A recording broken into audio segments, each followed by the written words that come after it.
Minha diretoria, a imprensa no Brasil é uma máquina de passar vergonha. E ela gosta, né? É uma coisa impressionante como tudo se leva pro céu, pro inferno, pros heróis, pros vilões, etc. Do dia pra noite.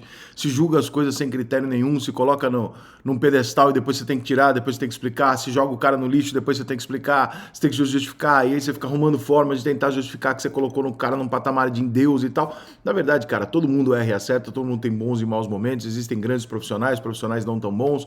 Ninguém é uma bosta, ninguém é maravilhoso, perfeito. E esses rótulos são dados por manchete, né? Por puro espanto midiático, né? Para você gerar nas pessoas aquela sensação de, porra, eu estou apaixonado pelo jogo de 10 minutos atrás, então eu quero escrever ou colocar pro cara aquilo que o cara quer ler. Ok, ludicamente, mas quando você vai fazer uma análise fria, se você fizer isso, você vai estar fazendo você vai ter que se justificar amanhã, né? Então, por exemplo, eu me lembro que em 2021, 22, sei lá, o Diniz pra muita gente era um bosta, não prestava, era um merda, tinha que ser mandado embora. E na hora de dizer que tem que ser mandado embora, o cara não consegue ter o bom senso de falar assim, olha, o trabalho não está fluindo, nesse momento não tá bom, o Diniz é um bom treinador, mas às vezes ele é um pouco teimoso, nesse momento não tá dando certo, deixa ele seguir a carreira dele. Não, o cara já acaba com a vida do Diniz. Aí o Diniz passa um ano, ele ganha Libertadores da América. E aí o cara fica com que cara na televisão? Aí o cara chega lá e fala, não, porque veja, porque o Valência, porque não sei o que. Aí você tem que dar um malabarismo para depois não ter que passar vergonha. Hoje se faz isso com o Tite negativamente, como já se fez isso com o Tite positivamente. Então o Tite, que era Deus, para muita gente, quando ele vai embora do Flamengo e não acerta o trabalho dele, você tem que justificar, falando, não, veja bem, não é que ele não é Deus. Não se pode colocar ninguém no patamar de maravilhoso, perfeito e genial, porque todo mundo vive momentos ruins, todo mundo erra, todo mundo acerta. Então, agora o Felipe dirigiu o Flamengo por um jogo. Olha a máquina de moer pessoas que é a imprensa. O Felipe foi lá, fez o trabalho dele, fez o melhor que ele podia, e o melhor que ele podia foi muito bom. Entregou para o Flamengo um ótimo trabalho em meia semana de trabalho, o Flamengo conseguiu ganhar o jogo, jogou muito bem e tal. Você acorda hoje de manhã e você começa a olhar a repercussão do jogo de ontem.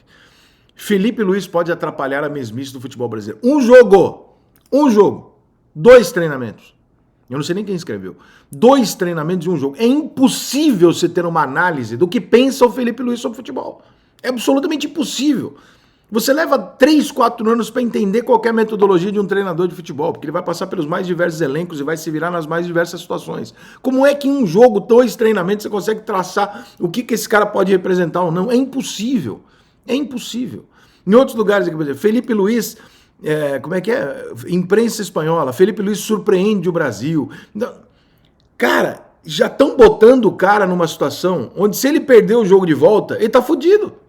Porque olha o que tá se gerando em cima do cara. O cara tá lá fazendo o trabalho dele honesto, não pediu nada disso, não foi na coletiva falar nada disso, não foi lá falar que ele era gênio, não foi ele que causou nada disso. Já estão colocando o cara lá num pedestal, onde na primeira derrota vão usar esse mesmo pedestal para jogar o cara na lata do lixo. Os dois estão errados. Não tem necessidade nenhuma de fazer os dois. Porque se amanhã o Tite voltar para a seleção brasileira, que não é uma coisa impossível, Tite volta 1 ano e meio para a Copa do Mundo, o Tite volta, a seleção brasileira ganha a Copa do Mundo. Quem falou tudo o que falou agora, vai falar o quê daqui a 1 ano e meio? Vai falar o quê, irmão? Quem falou que o Dorival era o melhor técnico do Brasil agora na seleção brasileira, acha o quê? Que o problema é a seleção brasileira? Para ter que justificar que o Dorival não é um gênio? Ou também para não ter que dizer que agora o Dorival, se sair da seleção brasileira, ele é um bosta, porque ele também não é um bosta? Esse radicalismo de jogar o cara no incontestável e jogar o cara abaixo do lixo, que gera esse tipo de discussão idiota, cara. Então, hoje é dia de julgar o Felipe Luiz? Não, é dia de fazer um elogio pelo trabalho dele essa semana. Fala, pô, Felipe, que ótimo começo, que maravilha, que legal, maneiro pra caralho. Vamos ver como é que se desenvolve, como é que se desenrola e tal. Tomara que você seja o melhor treinador da história, que você possa assumir a seleção brasileira e resolver os nossos problemas. É isso que a gente torce.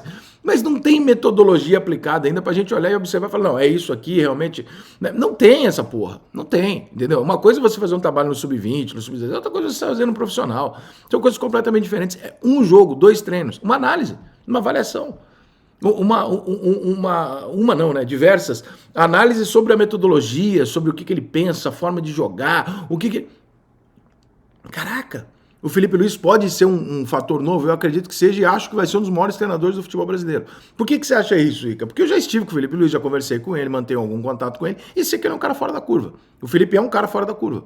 Ele não pensa como a maioria, ele é um cara de outro nível intelectual do que o futebol brasileiro de maneira geral. O que não significa que, porque existem outros fatores do futebol brasileiro, como você fazer parte de um esquema, você está dentro de uma panela, né? Você tem que fazer agradar dirigente, você tem que agradar jogador, você tem uma série de coisas ali que no imaginário de quem fica muito dentro de um estúdio não acontece. É um jogo de FIFA Soccer que você troca peças, e não é isso.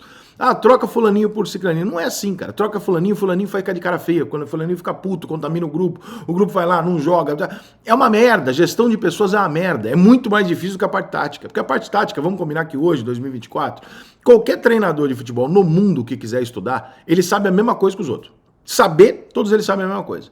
É só você estudar que você vai ter acesso à mesma coisa. Nós não estamos mais em 1970. Então, hoje você sabe, todo mundo sabe a mesma coisa. O problema é aplicar, em que momento aplicar e de que maneira aplicar. Como é que você pega um treinador e bota num pedestal em 2 dias?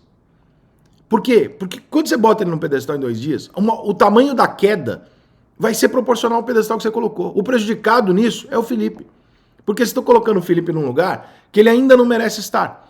E aí, o primeiro tropeço que tiver, não é o Felipe que está começando a carreira de treinador e vamos lá. Não, é o Deus que eu vou ter que justificar que não é Deus. Me enganei, ele é mais um. Isso é um Celso Roth com grife. E vão arrebentar o cara, entendeu? Que é o que acontece sempre. Que é o que está acontecendo agora com o Tite. Que é o que aconteceu com o Diniz outro dia. Que agora, se ele for campeão no Cruzeiro, eu vou falar que ele é gênio de novo. Essa loucura de ir para os extremos com muita velocidade gera uma análise do futebol completamente idiota. Eu aceito que o digital influencer do clube, ele fale aquilo que o torcedor quer ouvir, porque eu entendo que ali é um personagem feito para isso, para exercitar no torcedor a ideia de que ele tem um espaço midiático para replicar as loucuras, os devaneios dele. Tá tudo certo, faz parte do jogo, é entretenimento. Agora, o cara que está na função de jornalista ou de crítico de futebol e tal, esse cara aceitar a lua e o inferno o tempo inteiro para profissionais, meramente para vender o que o torcedor quer ouvir, né, da maneira mais eufórica dele, e inconsequentemente, amanhã ninguém vai lembrar, eu posso mudar de ideia completamente e tal, cara, a gente prejudica o debate esportivo no Brasil. Então, assim, o problema do Brasil é o 7-1, é o treinador, é isso ou aquilo, é o calendário, mas também somos nós. Nós também não temos um pingo de juízo na hora de fazer análise. Nós também jogamos as coisas pro céu e pro inferno o tempo inteiro. Você imagina se você se coloca na situação de treinador de futebol. Você olha e fala assim, deixa eu entender então, faz 20 anos que eu sou treinador de futebol, faz 20 anos que eu entrego o resultado grande, tá? De repente eu virei um lixo. Tá bom, então, de repente pode ser que eu tenha virado um lixo, pode ser que hoje eu seja um bosta. E aí você acorda no dia seguinte e fala assim, mas o rapaz tem 2 dias de carreira. Ele pode mudar, revolucionar, análise. Isso é realmente... Aí, ninguém leva a imprensa a sério. Claro que não. Se você fosse profissional de futebol e ficasse vendo isso dia sim, dia não, você levaria a sério? Você não levaria.